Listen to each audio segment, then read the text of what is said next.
이 말씀 중심에서 가정에서 시작되는 다음 세대 사역, 가정에서 시작되는 다음 세대 사역이라는 제목으로 하나님 말씀 증거하겠습니다.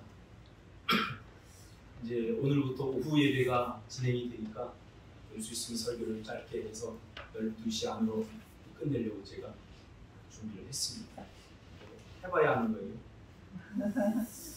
제가 이번 캠프를 YLCC 상담 캠프를 하면서 제 마음이 이 다음 세대 사역에 대해서 더 간절해지고 조금 절박해졌습니다. 물론 제가 사역을 시작하면서 제 꿈은 이 대안학교를 통해서 다음 세대, 새로운 성경적 가치를 가진 새로운 다음 세대를 양육해내는 것, 제 목표를 초점을 두고 이제 개척을 시작했지만 교회가 작다 보니 참 절망할 때가 한두 번이 아니었습니다. 그럼에도 불구하고 포기하지 않게 하신 하나님께서 지금까지 계속 오게 하신 이유가 있다고 저는 생각을 합니다. 처음에는 제가 이 모든 것을 다 이루려고 거대한 야망을 가졌지만 시간이 흐르면서 내가 해야 될 몫이 있구나 라는 것을 좀 분명히 깨닫게 되었습니다. 그래서 내가 해야 될 몫, 내가 성실하게 하자. 그리고 또 다음 세대가 해야 될 몫을 그들이 할 수 있게끔 적어도 내가 해야 될 몫은 나 때문에 하나님의 역사가 딜레이되지 않게 하자. 그런 마음을 가지고 여기까지 왔습니다. 이 제주도의 와본이 사실 만만치 않았습니다. 이곳에 적응하기에 그동안 급급했습니다. 근데 이번 상담 캠프를 하면서 더 이상 기다려서는 안 되겠다는 하나님의 간절한 마음을 다시 한번 확인하는 계기가 되었습니다. 이미 제가 20년 전부터 해왔던 이야기입니다. 제가 교육을 가거나 부흥회를 가거나 청소년 강의가 있거나 상담 강의가 있을 때마다 아마 수백 명, 수천 명 사람들에게 제가 늘 했던 이야기들이 있습니다. 이미 공교육이 무너졌습니다. 여기에 희망을 걸어서는 안 됩니다. 여기 희망을 걸어서는 안 됩니다. 그리고 편향적 역사관이 문제가 심각합니다. 또 하나는 이 과도한 인권 교육을 통해서 기독교적 교육을 말살하려고 하는 그런 시도들, 또 차별금지법 이런 것들, 더 나아가서는 입시와 성적 위주의 그런 교육들, 또 세속적 가치관, 이걸 그대로 내버려두면 어떻게, 이걸 계속 쫓으면 어떻게 되냐면요, 가정이 해체가 됩니다.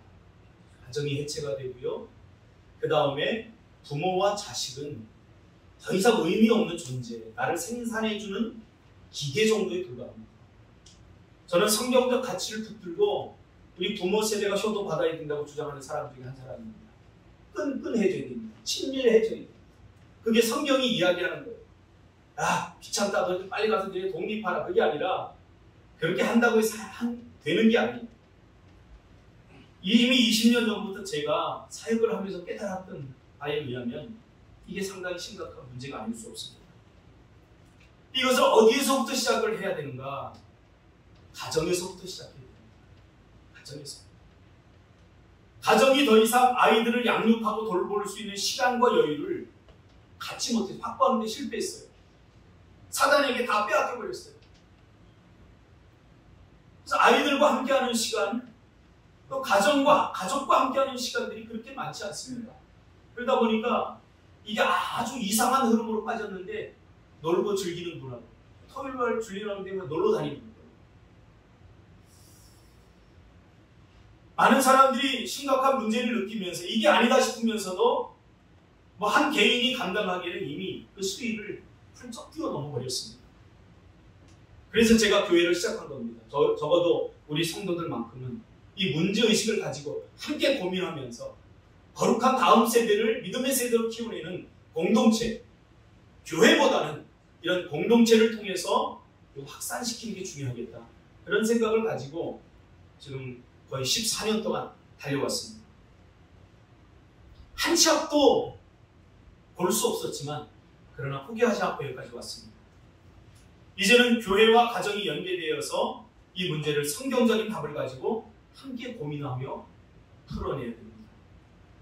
이대로 가다간 영적 세대의 몰락을 경험하게 될 것입니다.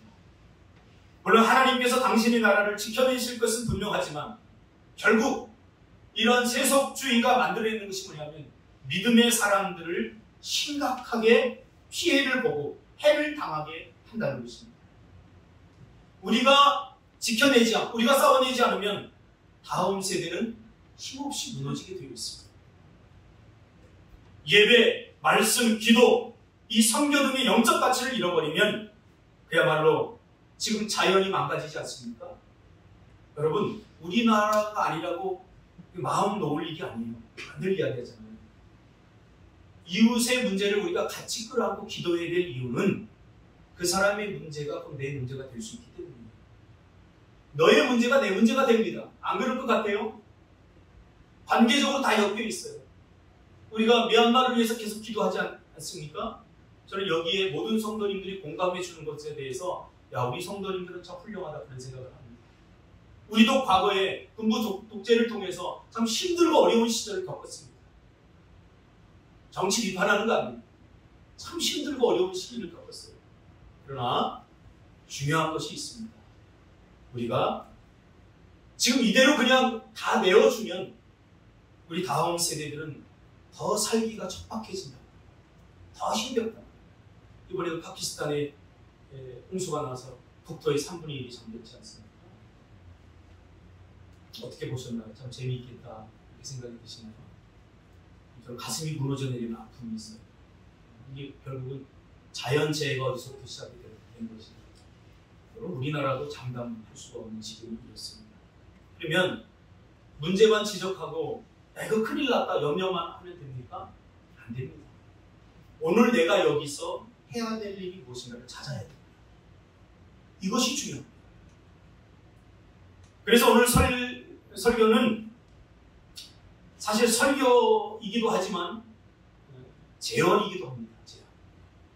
먼저 우리가 다음 세대를 살려내려면 부모 세대가 건강해야 돼요. 제가 상담을 하면서 뼈저리게 느낀 게 있습니다. 그 아픔들이 다 어디서 왔냐면 다 부모 세대에게서 왔습니다. 이렇게 얘기하면 또 우리 부모 세대는 굉장히 심각하지 않나? 아니에요. 그런 이야기 하자고 하면 책임을 돌리자고 하는 얘기가 아니라 여기서부터 시작하자는 거예요. 책임을 함께 지자는 거예요.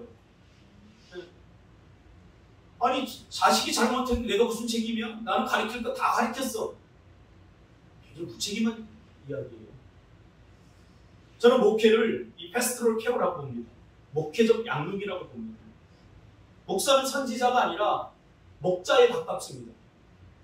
선지자는 하나님의 말씀을 선포하면 끝나버리는 거예요. 그러나 꼭 그렇지만도 않아요. 우리 구약 성경을 보면 선지자들이 굉장히 많은 퍼포먼스들을 합니다. 그냥 말씀을 증거하면 끝나는데 이상한 짓거리들을 해요. 하나님이 시켜요. 리어거를 만들어서 사람들 보는 앞에서 끌고 다니라고 그러고 뭐 한낮에 누워서 자라고 별 이상한 퍼포먼스를 다 시켜요. 왜 그런 줄 아세요? 네가 옳은 소리만 하고 내 말을 한 것으로 너의 사명은 끝나지 않는다는 거예요. 어떻게 해요? 그들을 돌이키게 해야 된다는 거예요.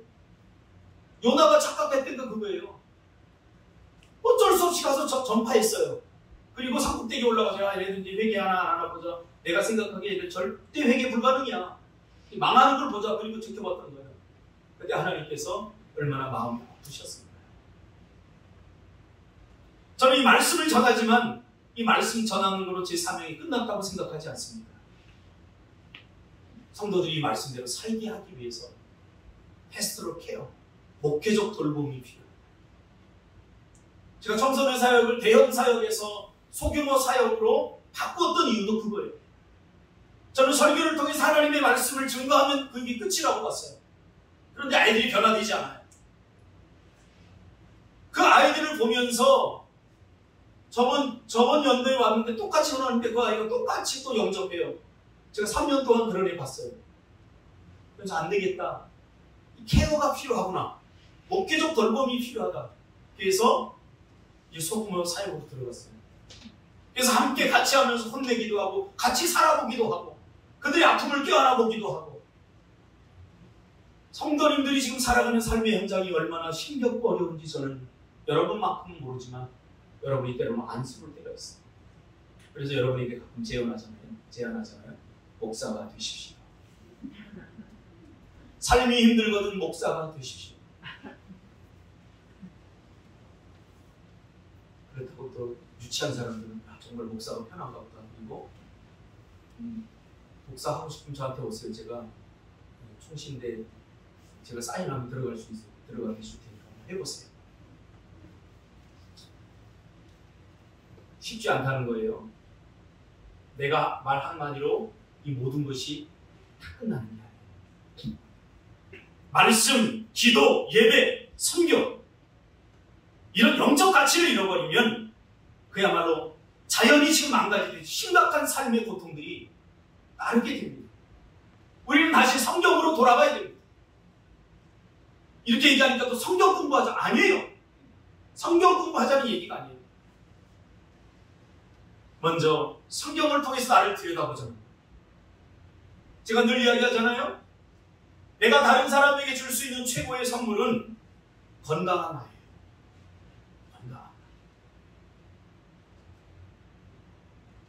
건강한 부모 밑에서 건강하지 못한 자녀가 나올 수도 있어요. 그러나 건강하지 못한 부모 밑에서 건강하지 못한 자녀가 나올 수도 있다는 거예요. 우리가 책임을 회피하지 말자는 거예요. 제가 우리 자녀들 여자 셋 키우지만 참 다행이다 생각해요. 아들을 낳았으면 우리 집사람은 지금 저기 없을 수도 있어요.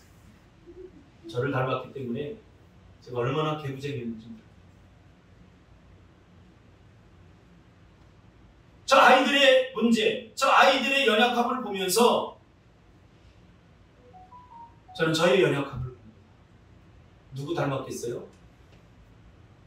나 닮았겠죠. 저 부인할 생각이 하나도 없어요. 우리 막내가 얼마나 자유스러운지요. 저를 닮았어요. 우리 집에 애들이 좀 안 좋은 면이 있거든. 저를 보고 용서해 주시기 바랍니다. 나를 닮았어요. 어떻게 그렇게 나를 닮았지? 이 집사람 막 혼내려고 그래요. 성적까지 혼내려고 그러고 제가 이제 당신 잘했나 보다. 잘했나 보다. 나는 63명 중에 60등 해본 기억도 있기 때문에 혼내는 것이 만만치 않아요. 한 번은 성적표가 나왔는데 제가 번호가 27번이고 등수가 60등이에요. 59등이 지금 하나 투수 코치로 있는 정민태였어요. 같은 반이었거든요. 앉아가지고 걔한테 조롱당했어요. 그래서 나 야구부야. 3번만 찍어. 난 3번 다 찍었더니 59등 했잖아. 왜 번호를 다 틀리게 찍어갖고도 나보다 못하는 거야. 이런 조롱의 소리를 들어봤어요.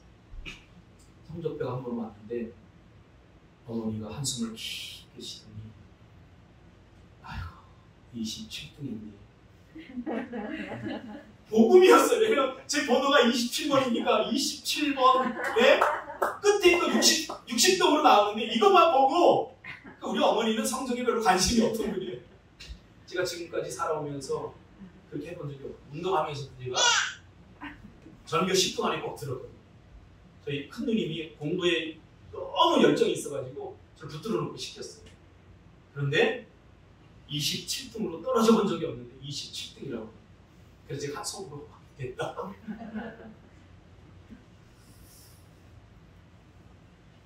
먼저 내가 건강해. 내가 다른 사람에게, 특별히 자녀에게 줄 수 있는 최고의 선물은 건강한 나 자신입니다. 좀 더 멋지게 살아야지. 제가 교육청의 강의를 이제 자주 나갔어요. 예전에 부모님들한테 이제 조사를 해요. 아이들이 한편에 있고 부모님들이 한편에 있고 아이들이 얘들아 가장 존경하는 사람이 누구야? 부모님이야! 거의 80%가 선물해요. 그리고 이쪽에서 부모님들이 흐뭇하게 자식이지. 그런데 또 물어요 제가. 가장 닮고 싶지 않은 사람이 누구야? 부모님이야! 80%. 그 놈이 똑같은 놈이 됩니다. 가장 안쓰럽고 존경하고 사랑해주고 싶은 사람이 부모님이기도 하지만 난 저렇게 살지 말아야지 하는 이중적인 모습이 우리 안에 담겨져 있다. 교육은 환경의 영향을 받고 의미 있는 타자들의 영향을 반드시 받습니다. 그래서 교육은 말로 하는 것이 아니라 행동으로 삶으로 해야 하는 것입니다. 오늘 본문은 아비들아 너희 자녀를 노엽게 하지 말고 오직 주의 교훈과 훈계로 양육하라고 선포합니다. 말로만 교육하면 애들이 위선적인 아이이기 때문입니다. 그래서 우리의 잘못을 자녀들에게 솔직히 인정할 필요가 있습니다. 솔직히 인정한다고 권위가 떨어지는 건 아닙니다. 하나님은 다음 세대의 교육에 관심이 많으십니다. 그래서 자녀를 가르치라고 말합니다. 오늘 본문에서는 노엽게 하지 말라. 이 말은 상처를 주지 말고 감정적으로 대하지 말라는 뜻입니다. 일관성을 가지고 하라고 말입니다. 그러기 위해서 오직 주의 교훈과 훈계로 해야 된다라고 말하고 있습니다. 나처럼 살아라가 아니라 내가 하나님의 말씀처럼 살아 드리는 것을 보면서 너희들도 배워라 하는 거죠. 이게 기독교 교육의 핵심입니다. 성경대로 살아야 된다 그러면 성경을 읽어주면 안 돼요. 성경을 암송하게 하면 안 돼요. 내가 그 성경을 씹어서 내가 그 말씀대로 사는 것을 보여주면서 성경대로 살아야 된다. 이게 교육이랍니다. 내가 예배 드리러 나오는데 억지의 모습을 가지고 나오고 기쁨이 없는 모습으로 나오면 자녀들이 이미 알고 있어요. 아, 우리 어머니가 우리 아버지가 어쩔 수 없이 신앙생활 하는구나. 저는 지금까지 참 감사한 것이 있었는데 저희 어머니가 단 한 번도 교회 나가는 것에 대해서 억지로 가거나 기도하는 것에 대해서 누가 시켜서 하는 거 못 봤어요. 삶이 힘들고 여러분 여자 혼자 30에 홀로 되어서 내 자녀를 키우는데 삶에 무슨 낙이 있었겠습니까? 토요일만 되면 세수하고 은행에 가가지고 헌금하려고 그 돈을 찾아다가 성경책 갈피에 끼워놓고 막 기대하고 기다리고 저 인간이 왜 그러는 거였어요? 나한테 100원짜리 하나 용돈 안 주면서 주일날 그렇게 막 들떠 있어요. 이번 주 찬양은 몇 장이야? 그러면서 우리 가족은 다 성가대였거든요. 큰 누님, 작은 누님, 우리 어머니 셋이서 성가대 하면서 우리 어머니 소프라노, 우리 큰 누님은 엘토, 그리고 작은 누님은 소프라노 이렇게 막 찬양 연습을 하고 지금 보니 그게 천국이었어요. 사도 바울은 교육의 핵심을 예수님께 두었고 구약의 가르침에 두었습니다. 토라라고 나오죠. 이건 율법이 아니라 하나님의 말씀의 가르침입니다. 율법과 토라가 왜 다른 줄 아세요? 토라적 의미는 그냥 문자가 아니에요. 토라적 의미는 삶이 들어간 가르침입니다. 너 기도해야 된다라고 말하는 것이 아니라 기도를 함으로써 기도의 삶을 가르치는 거죠. 기도해야 돼요.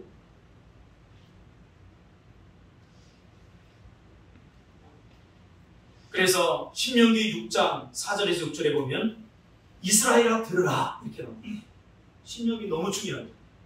하나님의 명, 율법을 다시 재언약 갱신하면서 우리 2세대들에게 주신 말씀. 쉐마 이스라엘. 이스라엘아 오늘날 내가 네게 명하는 이 말씀을 너는 마음에 새기고 내 자녀에게 부지런히 가르치며 집에 앉았을 때나 길에 행할 때든지 이 말씀을 강론할 것입니다. 저는 몇 가지를 여러분과 저 자신에게 제언을 하려고 합니다. 첫째, 가정에서 다음 세대를 키워내려면 시간을 확보해야 됩니다. 시간을 할애해야 됩니다. 사단이 가정을 무너뜨리고 아이들을 무너뜨리려고 세운 전략이 뭐냐면 이 사회를 구조적으로 바꾸고 여유 없게 만들어 버렸습니다. 부모 세대를 먹고 사는 일 때문에 더 이상 자녀를 돌볼 수 있는 에너지를 확보하지 못한다. 이게 현실입니다. 부모 세대가 해야 될 일은 뭐냐면 욕심을 좀 내리는 거예요. 얼마큼 더 잘 살아요. 자녀들이 망가져가. 보세요. 조금 있다가 이제 남자가 남자아이 데리고 와서 결혼하겠다. 이미 그러고 있어요. 우리 노예 어떤 목사님 교회에 동성애자가 와서 동성애 받아줘요? 이 교회에서 그래요. 예, 받아주죠. 참 이상하네요. 요즘 교회들 안 받아줘요. 당신을 이해합니다. 그랬더니 눈물을 흘리더래요. 그러나 분명 잘못된 것은 잘못된 것입니다. 라고 이야기했던 교회입니다. 우린 동성애자들을 위하는 게 아니에요. 동성애 자체가 잘못되었기 때문에 성경과 성경을 바꾸는 성경의 가치에 도전하는 일이기 때문에 잘못된 것은 잘못된 거잖아요. 인권, 법 이렇게 얘기하면 이렇게 얘기하지 못하는 만들기 때문에 나쁜 거예요. 종교의 자유가 어디 있습니까? 헌법의 가치를 훼손하는 거죠. 그러니까 사단은 네가 하고 싶은 대로 다 해라. 교육을 못하게 하는 거예요. 그게 무슨 교육입니까? 교육의 가치는 통제 가능한 아이를 만드는 겁니다. 더불어 함께 사는 그런 사회, 공동체를 다른 사람에게, 타인에게 피해 주지 않고 그런 사회를 만들어가는 거예요. 기독교 가치도 다르지 않습니다. 함께 더불어. 생각해 보세요. 오롯이 자기만 생각하는 사람이 있는데 무슨 거기서 더불어 살아갑니까? 힘이 있는 사람 자기 마음대로 억압하고 누를 거 아니에요. 여러분 자녀들 양육하면서 억지로 누르고 싶을 때 참으시기 바랍니다. 억압하면요 이 아이들은요 분노의 사람으로 바뀌어요. 하지 말라고 해서 안 하는 거 아니에요. 하지 말아야 될 것을 부모들이 보여줌으로써 그것이 가능해지. 그러니 이대로는 안 되겠는데 그러면서 딱히 대안이 없어서 공교육에 맡기고 학원에 맡깁니다. 그 아이들이 지금 어떤 이 학원의 현장이 공교육의 현장이 어떤지 여러분 보시지 않습니까? 어제도 여자 선생님이 영어를 가르치는데 누워서 촬영하고 있어요. 이게 어느 학교의 일부분이라고 생각하지 마세요. 왜 이런 현상이 일어난 줄 아세요? 목회적으로 따지면 패스트롤 케어가 안 되기 때문에. 교사의 사명은 지식적인 것만 추구하는 것이 아니라 제가 어릴 때도 그랬어요. 제가 학교 다닐 때도 가출하면 선생님들이 말썽쟁이 없어지니까 다행이다. 그리고 거기다 긋지 않았어요. 형사가 와, 누가 와, 이제 어디 있는지도 알지, 지금 당구장에 있는지 오락실에 있는지 어디 있는지 알지, 찾아 돌아다녔어. 찾아. 목회적 돌봄이 있었다고. 돌봄이 있었어요. 그래서 선생님들한테 맞아도 저희 때 정말 많이 맞지 않았습니까? 공부해 줄 사람이 거의 마대자루가 부러질 정도로 맞았어요. 선생님은. 그런데 선생님들에 대해서 감히 어떻게 우리가 대들어? 감히 어떻게 뭐 해? 왜냐하면 그만큼 사랑을 받는다는 느낌을 가졌어요. 너 내가 미워서 때리는 거 아니야. 너 사랑해서 때리는 거야. 그게 느껴졌어요. 근데 요즘은 그게 안 되니까 때릴 수가 없죠. 바로 경찰이 불러옵니다.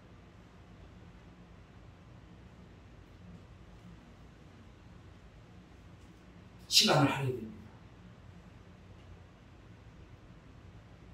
성경은 부모가 교사다 라고 말해주고 있습니다.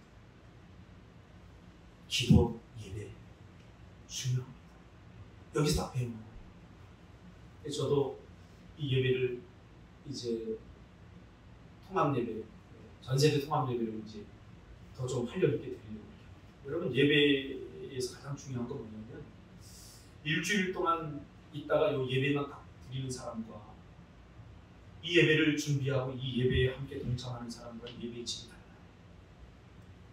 어제도 우리 모여서 찬양 연습하고 또 청소도 하고 그것이 노동이라고 생각하면 안 돼요.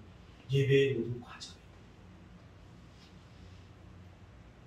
권사님이 지금 이 반주를 하시는데 사실은 쉽지 않아요.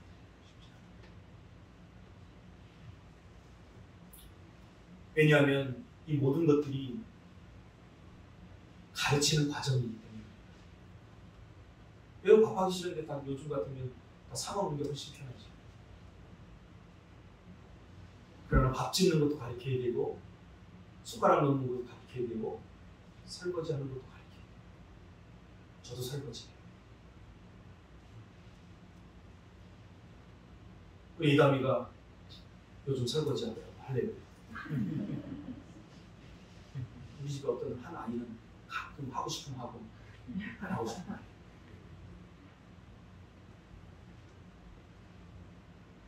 청교도 정신은 이렇게 과정을 함께 했어요. 예배할 때도 온 가족이 같이 손잡고, 우리 교회에서 나눔 예배를 오늘부터 또 드리지 않습니까? 그동안 계속 했던 거예요. 불편해요. 힘들어요. 나눌 게 없어요. 나눌 것이 있습니다. 적극 동참해야 됩니다. 오픈하십시오. 자신 있어요. 한 얘기 또 하고 한 얘기 또 하고. 제가 얘기했잖아요. 일주일 동안 말씀을 붙들고 살았다면 도대체 아무 일이 없을 수가 없잖아요.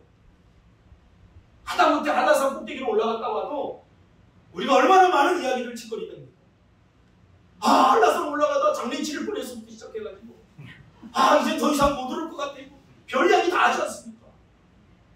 근데 말씀으로 살았다면 그 말씀이 내 삶에 어떤 영향을 미치고 어떤 일들이 일어나는지, 어떤 사건이 일어나는지, 어떤 은혜가 임했는지 그거 말하자는 거예요. 제가 여러분 곤란하게 하고 힘들게 하기 위해서 하는 거예요. 처음에는 힘들 수 있어요. 곤란할 수 있어요. 그러나 그것이 내 인생을 지켜줍니다. 내 삶을 풍성하게 합니다. 제가 그러잖아요. 그게 힘들면 목사 돼야 된다고. 저는 목사 되게 너무 감사해요. 부부싸움도 제대로 못해요. 왜냐면 부부싸움하고 설교하려고 한 날은 어떤 여자가 저를 째려봐요. 너나 잘해라 이러면서.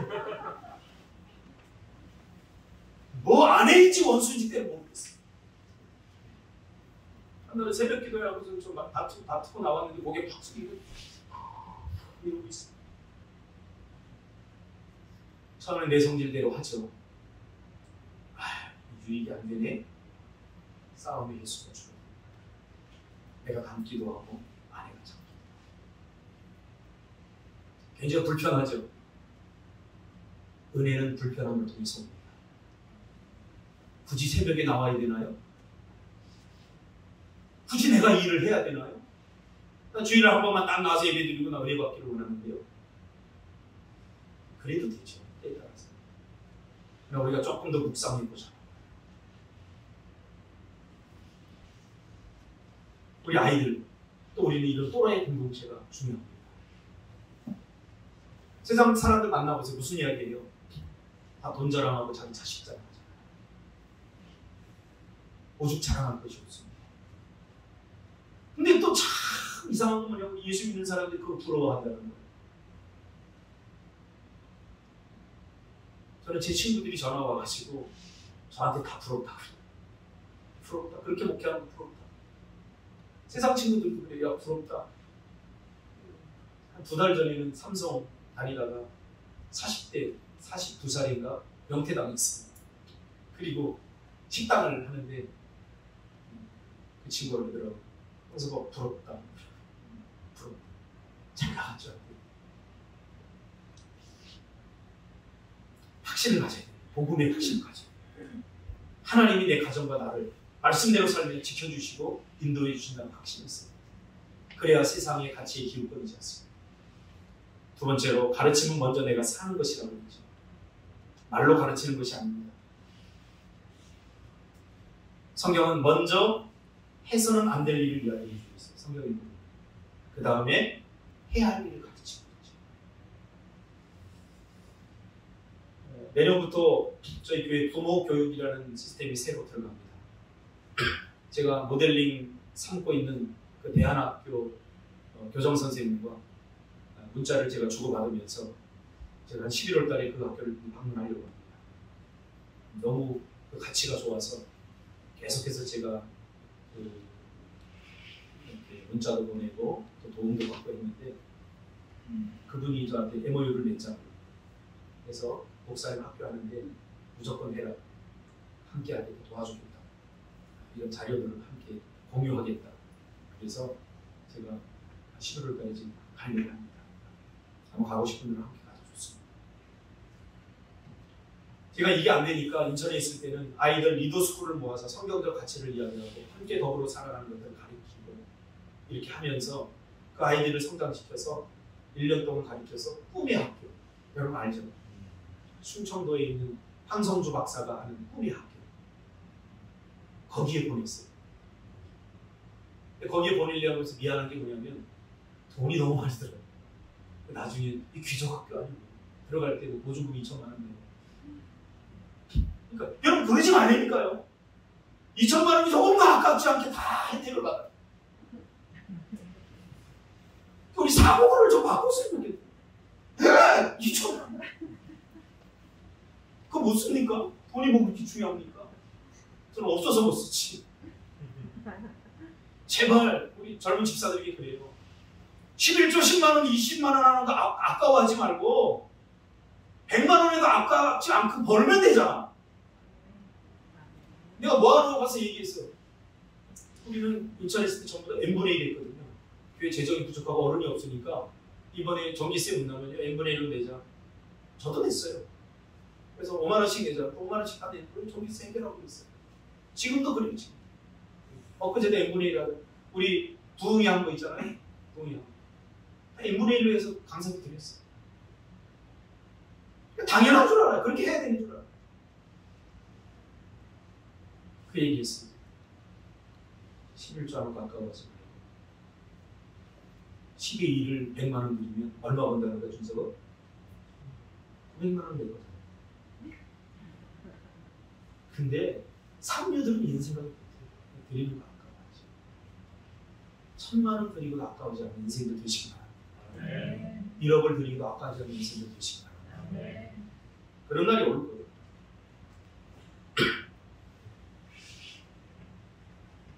이제 우리 정신 차려야 됩니다. 자녀가 망가지면 부모는 더 이상 의미가 없습니다. 아버지 어머니를 존경하지 않는 자녀들, 함께하고 하지 않는 자녀들, 지금 세태가 그렇게 흘러가고 있습니다. 우리 자녀는 다를 거라고요? 장난이 말씀. 제가 현장에 있었잖아요. 현장에 있었잖아요. 부모님과 함께 살기 싫어서 저는 기숙사 들어갔어요. 이런 애도 허가요.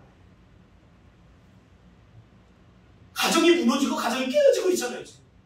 내가 그렇게 애기정지 키웠는데 자녀들은 딴 생각하고 있다. 이게 뭐가 잘못됐어? 일단 우리 책임으로 우리가 책임을 지면죠. 제가 이런 설교를 한번 했더니 그 교회 권사님 한 분이 저한테 그러더라고요. 목사님, 진짜 가르쳐주지. 왜냐하면 큰아들이 은혜들을 위해서 자기 인생을 다 바쳤다는 거예요.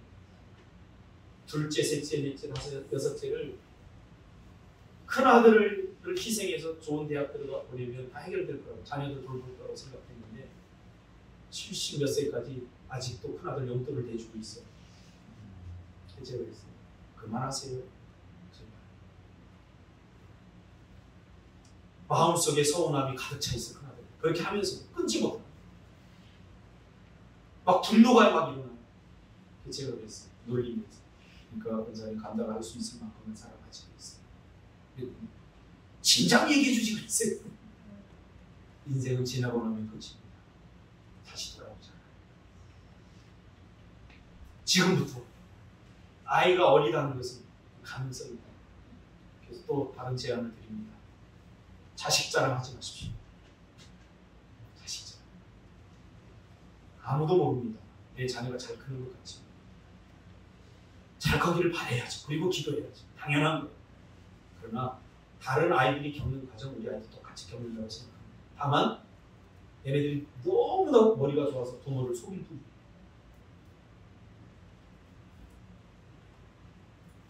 제가 담배를 5학년 때부터 폈거든요. 할렐루야. 중상 집사님 한 배 받겠다. 그러니 꽤가 안 좋지. 피고 싶어서 핀 게 아니라 제가 축구를 했잖아요. 선배들이 피라고 그래요. 새마을 필터도 없어요. 그걸 빨아냈으니 무슨 맛인지도 모르고 빨아서 해가 남아있겠을 거 같은데 한갑을 다 피웠는데요. 피 돌아가고 막 어지럽고서 막 이런 정도였어요. 근데 우리 어머니는 제가 모범생인 줄 알았어요. 할렐루야. 왜 전기 어린이장도 있지. 공부도 안 뒤처지지. 그러니까 주변 사람들한테 자랑하는 게 제가 민망하더라고요. 자랑도 그만하라고. 아이들은 부모님이 어떻게 해야 기쁜지 화를 멈추게 하는지 잘 알아요. 진심이 아니면 절대 안 통해요. 말 잘 듣는 애들 조심하세요. 저도 우리 둘 중에 예담이가 말을 참 잘 들어요. 모범생이에요. 근데 가만히 보면 우리 셋째가 참 행복하게 살겠다 그런 생각을 해요. 자랑하지 마십시오. 자신들. 괜히 다른 사람 기죽이지 마십시오. 둘째로 자녀를 포기하지 마십시오. 보통 부모가 자녀를 언제 포기하냐면 초등학교 2학년 때 포기합니다. 그 전까지는 우리 아이가 천재인 줄 알아요. 영어를 읽었어? 저렇게 잘해?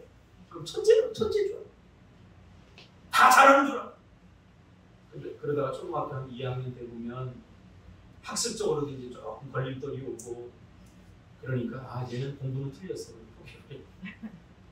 제가 그랬잖아요. 예전에 마을버스 타고 가는데 초등학교 2학년 정도 된 아이들이 2명이 잡다가 자기들 이야기한 걸 제가 엿들었어요. 야, 나 공부 포기했어. 왜 엄마는 자꾸 학원비 비싸게 주고 이거 다니게 하는지 나 공부 포기했어. 기가 차죠. 요즘 애들이 그래요. 누가 만들어 놓은 세상이에요? 저와 여러분이 만들어 놓은 세상. 저는 늘 이야기합니다. 저는 사실 문제 있는 아이들 초기 사역을 했어요. 그 부모들에게 제가 늘 하는 이야기지. 절대 포기하지 마십시오. 저도 포기하지 않겠습니다. 한 번은 경찰서에서 저한테 전화가 와서 우리 자식도 아닌데 나한테 전화가 왔어요. 왜냐하면 부모님한테 얘기하면 혼날 것 같으니까 이놈이 내 전화번호를 가르쳐주고 부평경찰서에 집사람하고 찾아갔어요. 찾아갔더니 얼굴을 알아볼 수 없을 만큼 피멍이 들어있는 한 아이요. 거기에 멀쩡한 아이 하나가 있었어요. 누가 전화했을까요? 멀쩡한 아이가 전화했어요. 때려놨는데 그걸 보고 어느 부모가 화가 안 나겠습니까? 제가 경찰서를 자주 다녀서 제가 책임지고 있습니다. 상담하겠습니다. 스케줄 잡겠습니다. 너 봐주세요. 그러면서 그 부모에게 제가 한 얘기가 있어요. 포기하지 마세요. 포기하지 마세요. 포기하지 말길 바랍니다. 늙어 죽을 때까지 자녀는 자식 아니겠습니까? 어떤 순간에 포기하지 말아요. 우리 어머니가 저를 위해서 했던 기도들이 지금 응답되고 있어요. 어머니는 사라졌어요. 하늘나라 가셨어요. 그런데 그 기도의 영향을 지금 내가 누리고 있어요. 기도가 헛것이라고 누가 얘기해요? 죽으면 끝이라고요? 절대 아닙니다. 제발 정신 차리고 기도해 보세요. 세 번째로 착각하지 마세요. 우리 아이는 아니겠지. 그러면 자꾸 숨기고 감추려고 하지 마세요. 제발. 제발. 제발.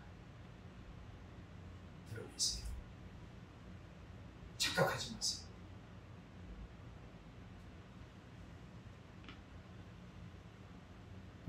그래서 제가 제안하는 것이 있습니다.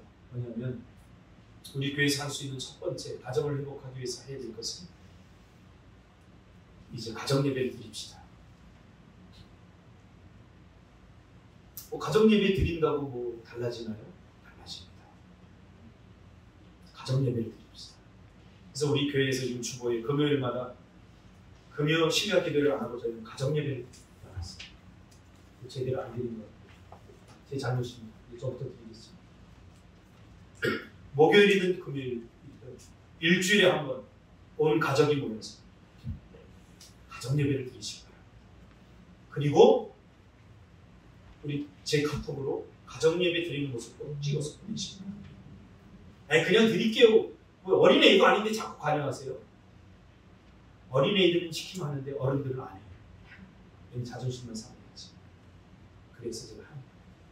가정 예배를 드리고 카톡으로 꼭 찍어서 저에게 보내주시고, 만약 그게 안 되면 안 드리는 걸로 알고 제가 심히 분노하겠습니다.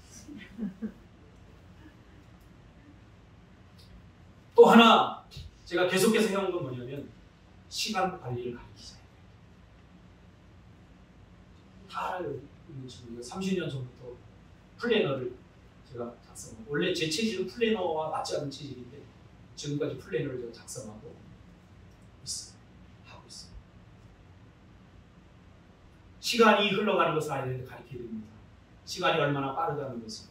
이 땅에서 우리가 눈 깜짝하면 시간이 흐른다는 걸 가르치기 위해서 플래너를 가르치고, 이게 없으면 되는 대로 살아요. 오늘 뭐 하지? 일어나서 누구한테 전화해볼까? 이렇게 살아요. 이것은 꼭 그대로 살아서가 아니라 우리의 삶의 방향을 우리가 묻자는 거예요. 내가 어디쯤 와 있나? 내가 무엇을 하고 있나? 보자는 거예요. 하나님은 철저한 계획주의자이십니다. 시간 안에서 이것을 해나가십니다. 그래서 제가 이것을 계속해서 플래너를 합시다 하고 계속 플래너를 만들어서 배급을 했는데 별로 가치 없습니다. 어른부터 해보세요. 놀라운 변화가 일어납니다. 우리의 삶이 얼마나 엉망진창인지 볼 것입니다. 그러니 힘들기만 하죠. 계획 속에서 한번 해보세요. 계획을 잡아놓으세요. 저도 이번 주 이제 주일 지나고 월요일부터 있을 일들에 대해서 다 플래너 속에 다 적어놨어요. 월요일날은 뭐 있고, 화요일날은 뭐 있고, 수요일날은 뭐 있고 다 있어요. 이번에는 극동방송에서 뭘 많이 맡고 추석이라 목사님들이 다 나간다고 다른 목사님들한테 전화하니까 다 짜증내고 힘들어하더래요. 그래서 저는 플래너를 보고 여유가 있고, 제가 저한테 다 주세요. 제가 다 해줍니다. 할렐루야. 나중에 뭐 이러다가 극동방송 이사장이 이게 머리에 체계적으로 질서가 잡혀져 있지 않으면 그럼 복잡하기만 하고 힘든 거예요. 인생이 힘든 거예요. 계획을 세워야 돼요. 목표가 있어야 돼요. 하나님이 은혜 주신다고 하면 되는 대로 다 됩니까? 네, 그렇지 않습니다. 어떤 사람들은 우리가 제주도로 온 이 모든 일들, 이 과정들 쉽지 않았어요. 여러분 생각해 보세요. 한 20명의 사람들이 메이플라워도 아닌 배를 타고 교회 지금 다 1진, 2진, 3진 나눠가지고 1진 누구였어요? 김태환 집사님, 정관원 집사님 1진이었어요. 결혼을 해서 집을 얻어야 되는데 그때 마침 맞물렸어요. 이전하고. 그래서 너희들이 먼저 가서 그 작은 집에 살아라. 공구청 몰고서 일찍이 와가지고 여기 인수받았어요. 오일러는 어떻게 풀고 뭐는 어떻게 하고, 물론 하나도 기억 못했지만 아무튼 제가 다시다 하면서 했지만 아무튼 인수받았어요. 인수를 또 어떻게 받는 거예요? 그때는 어렸으니까 그죠? 지금은 달랐어요. 야, 보일러 교회 어떻게 들어? 어떻게? 틀던데. 1진. 2진은 또 교회 짐 다 싸들고, 짐 붙이기 비싸니까 교회 차에다가 때려 다 치고. 좀 버리고 왔으면 좋겠는데 박준석 집사는 수집광이라고. 이 악보 저거 쓸데없는 거 이거 다 쓸데 있어. 애들이 야 이거 버리자고. 정말 전략 정신이 많은데 지나쳐가지고 약간 붕상스러워. 지금 내가 하고 있어요. 다 챙겨. 왜냐하면 저한테 다 배웠어요. 제가 배웠거든요. 지나가다가 버린 것들, 가구들 있으면 얘들아 들자 안 가고 들고 가. 교회 갖다 놓고. 없으니까 가구 살 돈이 어디 있어. 없으니까 뭐 또 냉장고 버리면 준성아 빨리 와, 냉장고 전부 버리고 있어. 와가지고 들고 가 그랬거든요. 그러니까 애들이 그걸 배워가지고 안 버려요. 도대체 싸우기만 하고. 한 번은 상진 집사가 전화가 와서 목사님! 왜 그랬더니 횡재했어요. 뭘 그랬더니 빨리 와보세요. 갔더니 탁자를 그래서 그걸 들고 오면서 그랬어요. 나중엔 이 친구가 이걸 사고 피. 여러분 가르쳐야 됩니다. 시간. 그래서 이번에 할 거 첫 번째 우리가 할 건 뭐냐면 가정 예배를 드립시다. 그리고 이제 플래너를 만들 거예요. 또 뭐 속는 셈 치고 또 할 거예요. 저는 잘하는 거 있어요. 뭐냐면 저 끝까지 해요. 하든 안 하든. 어떤 사람은 그런 사람이 있어요. 우리 지금 우리 성경 공부가 다른 교회하고 조금 다르죠? 다른 교회는 빠지지 않고 6주면 6주 만에 다 끝내요. 근데 저는 거기에 퀘스천 마크를 붙여요. 저게 무슨 성경 공부? 머리만 지식만 삶으로 살아야 되고 또 묵상해봐야 돼요. 그런 과정이 필요해요. 그래서 어떤 성경 공부는 7년 동안 하는 성경 공부도 있어요. 지금 이번 관계 리더십 하는 팀도 지금 벌써 3년째. 이제 올해 시작했는데 일과 끝냈어요. 할렐루야. 그래서 물어보는 거예요. 목사님 이거 언제 끝나요? 몰라요. 성경 공부 하나 잊어버릴만 하면 성경 공부합시다. 뭐 이런 거예요. 또 한 번 하고 나면 그 다음에 언제 할지 몰라요. 잊을만 하면 또 합시다. 왜 그럴까 하면 여러분 묵상해 보세요. 왜 그럴까 묵상해 보세요. 가르침은 여러분 쉽지 않습니다. 가르침은 전 인격의 터치를 해야 되는 부분이기 때문에 우리 가르침으로 보통 머리, 지식적으로만 알고 배웠다라고 생각합니다. 그런데 삶을 많이 배웠어요. 설교도 많이 들었어요. 근데 변화가 잘 안 돼요. 왜요? 이걸 먹고 씹어서 소화시켜야지 에너지가 되는데 그냥 받아만 들인 거예요. 소화가 안 된 거예요. 그런데 평생 안 된다는 거예요. 어떻게 해야 되는 거 알아요. 근데 안 된다고 얘기하는 거예요. 왜 안 돼요? 안 해봤으니까 안 되는 거죠. 11조 해야 되는 거 알아요. 근데 삶이 너무 건 거예요. 평생 못하는 거예요. 힘들고 어려워 딱 떼서 해보세요. 하나님께서 그 약속 권리를 주시지 않아요. 약속 권리를 주시지 않아요. 저는 지금 여기서 이야기하라고 보면 이 안에 다 증인들이 있어요. 카드로 내서 11조 증인들이 있어요. 알아요. 제가 상황권. 쌀 돈도 없는데 한국만 증인들이 있어요. 알아요. 제가 냉정했어요. 왜? 제가 그래 봤기 때문에. 가슴이 아프죠. 그 과정이 없으면 백가가 없이는 은혜가 없는 십자가 없이는 부활이 없는 겁니다. 제가 말로 가르치지 말고 삶으로 가르칩시다. 저부터 앞장서겠습니다. 제가 좀 잘못한 것도 아세요. 오세요. 사도 바울이 그랬잖아요. 나를 본받으라 그랬잖아요. 제가 좀 잘못하는 것도 아세요. 저하고 이야기 한번 해보자. 제가 고칠 거 고칠게요. 목사라고 완벽하나요? 잘못하는 거 많아요. 저를 보고 실망하지 마세요. 저도 여러분 보고 실망 안 하니까. 제가 그랬잖아요. 교회는 우리 교회 올 때 여러분 전부 다 시험 보고 들어왔나요? 시험 본 사람. 없죠. 다 여러분들이 선택해서 온 거죠. 저는 가끔 다 시험 봤으면 좋겠다. 이 교회 싫어서 떠나. 올 때는 언제? 좀 시험 봐서 내가. 여러분은 목사를 선택할 수 있는데 목사는 성도를 선택합니다. 한 번은 정말 힘든 성도가 왔어요. 제가 그때 온 성도. 제가 오죽하면 이 성도가 하면 힘들겠다고 해서 회의를 했어요. 다 회의했지 그때?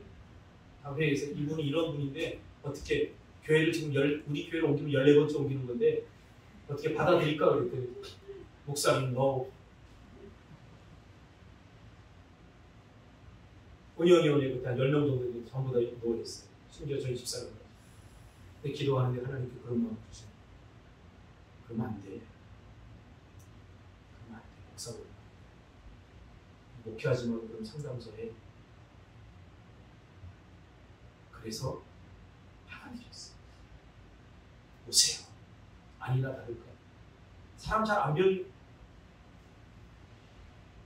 어느 날 식사하고 이렇게 앉아있는데 저한테 딱 보고서 그날 설교가 좀 틀렸던 거예요. 목사님 이영의 그 CF가 갑자기 떠올라 그러더라고요 저한테. 그래서 뭐예요? 그랬더니 너나 잘하세요.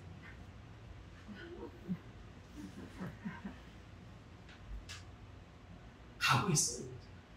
각오했어요. 자기는 보지 못하고 자꾸 타인을. 그래서 여기 우리 온다고 하니까 굉장히 억울해하더라고요. 목사 그럴 수 있는 전화기까지. 이제 목사님들의 신도 가겠습니까? 당신이 떠날 때 목사님들의 가슴이 찢어졌습니다. 13번 동안 찢어졌습니다. 당신은 한 번인데 대단합니까? 그래서 원펀치 3강을 입고 왔습니다.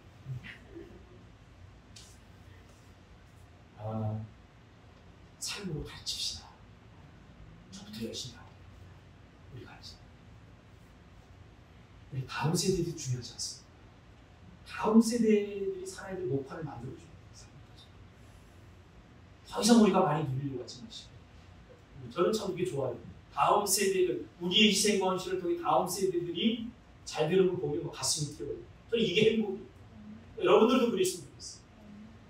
제가 많은 부모들을 만나보지만 아무리 성공했다고 사회적으로 하더라도 자녀들이 잘못되면 편하게 마지막 인정을 못 기도하겠습니다. 주님,